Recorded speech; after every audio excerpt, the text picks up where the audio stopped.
an astronomer.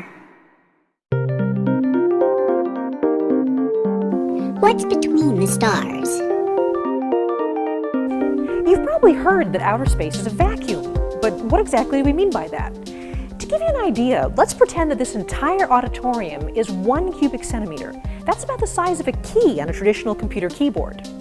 And now pretend that this ball is 1 molecule of gas or dust. Here on Earth, normal atmospheric pressure would mean there'd be about 50 quintillion balls crammed into this room. But when we talk about a vacuum, we don't mean that there are no balls in this volume, it's just that there aren't very many. In fact, the best vacuum we can make on Earth would have about 1,000 balls in this auditorium. But for most of space, you have only 1 molecule per cubic centimeter. That means there would only be 1 ball in this entire room. That's a pretty good vacuum.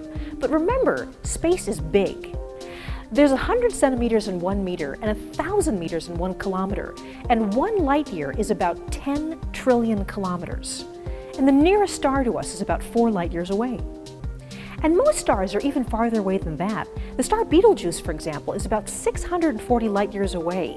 So even though there's only 1 molecule per cubic centimeter, that's a lot of molecules.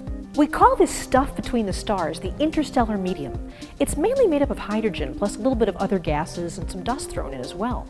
The denser regions of this almost look like clouds to an infrared telescope, so we call them infrared cirrus.